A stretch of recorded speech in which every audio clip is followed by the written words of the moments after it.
How you doing, everybody? This is Gordon Rogers. This is the second video I've done, and I've been saying that I was going to do one about the ball field. I wrote a few notes down, trying to get a little bit of history on how we got where we got.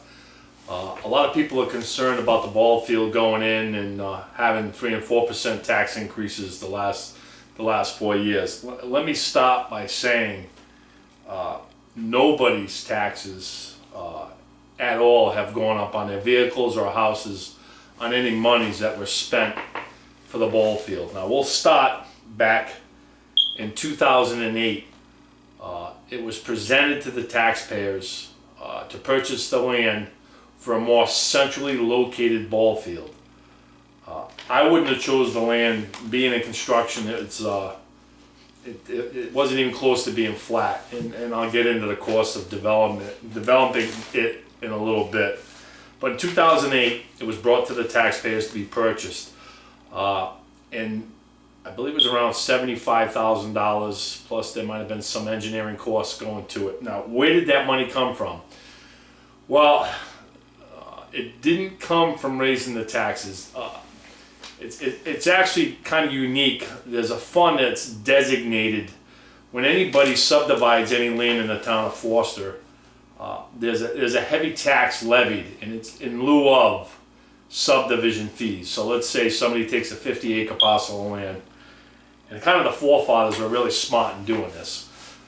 It's kind of like an impact fee, much like Coventry does. They'll put an impact fee on per bedrooms of building.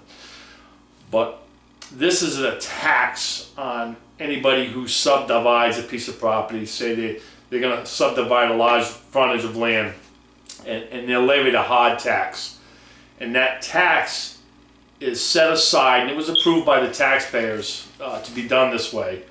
It's set aside and put in a fixed account that can only be used for repairs and building of recreation fields, because they were smart enough to know as the land gets subdivided, people are going to move into the town, it's going to be more kids, and they're going to want ball fields and stuff like that. So there is a large amount there, and that money was used to purchase the land, which was approved by the taxpayers in 2008. So that's what bought the land. Nobody's taxes went up to purchase it. In around 2008 to 2010, Crossman Engineering was hired to, it was either on a grant or money from that account, to develop what the land would look like. And its design was, and I went to all those meetings back then and asked a lot of questions. It's set up where you have a ball field and a soccer field, a road coming down, possible concession stand. So that was around $20,000 or $30,000 to do that. Then the land the project pretty much sat dormant from 2010 through 2012. There was a change in leadership in the town, and then it was picked back up. So from 2014 to 2016, it's really advanced forward, as you can see. And since that time, the amount in that fund in lieu of has increased again to well over $160,000 to $180,000. So it went out to bid to clear the land, stump the land, and level the land. And the lowest bidder was around $116,000. And the funds came out of that in lieu of account instead of nobody's taxes were raised. And in the meantime, there was a grant writing going on. Actually, John Lewis wrote the grant, and he got the grant, and it's $400,000, which is going to be used to pretty much take it the rest of the way, as far as we can go. I've lost my train of thought here. But again, that is grant money, and many people say, well, grant money is my other pocket. I don't know if you guys remember the last election we just had. You have a lot of state questions out there. And one of the questions was it dealt with about $35 million worth of money if it was approved by the taxpayers. I literally voted no on almost all the state questions, because after 38 studios, I don't think Rhode Island's smart enough to handle any money. So, but unfortunately, it passed, as they usually do in Rhode Island. Now, at that point, the 38 million is $12 million that's set aside for recreation for cities and towns in Rhode Island. We got 39 communities. And so 12 million is pulled out aside, and people apply for these and they get grant money to do it. So the question did pass. So you got to ask yourself, they're already removing the money from your pocket. To ignore the fact and not go out for the grants, which we've been approved for, is like sticking your head in the sand. So they're taking your money out of your wallet, which is true for grant money, but to refuse to take any and bring it back to the community, I think is foolish, because it did pass. So we've been awarded the $400,000. So to date, this ball field project has not caused anybody's taxes to go up through the town, whether it be on your property taxes or your motor vehicles. So I think that's a very important part to think about before we move forward. Now here's where we come into valid questions.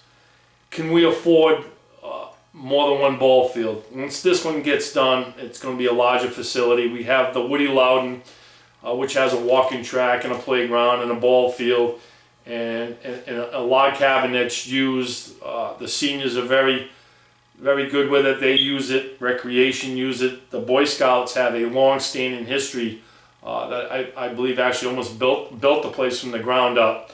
So there's a lot of connections to that over there. Now the question needs to be asked. Once this ball field is done, it is costing us money to maintain and keep up with two ball fields. So the question is, do we need two ball fields at the end of the day? And I think that question has to go back to the taxpayers at a financial town meeting to decide, do we want to? The taxpayers in 2008 approved this land for the fact that it's more centrally located, which it is. It is centrally located. So I think moving forward, we got to look at that at the end of the day. And I think definitely the Boy Scouts and the Cub Scouts should have some input. The seniors should have some input if the taxpayers do agree to sell one and keep the one that is being developed on over by 94 and Payne School.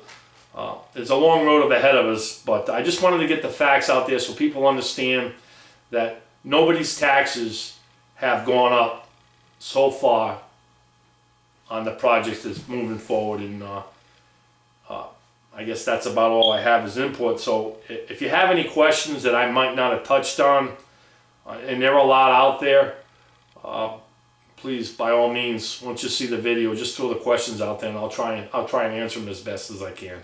All right? Thank you.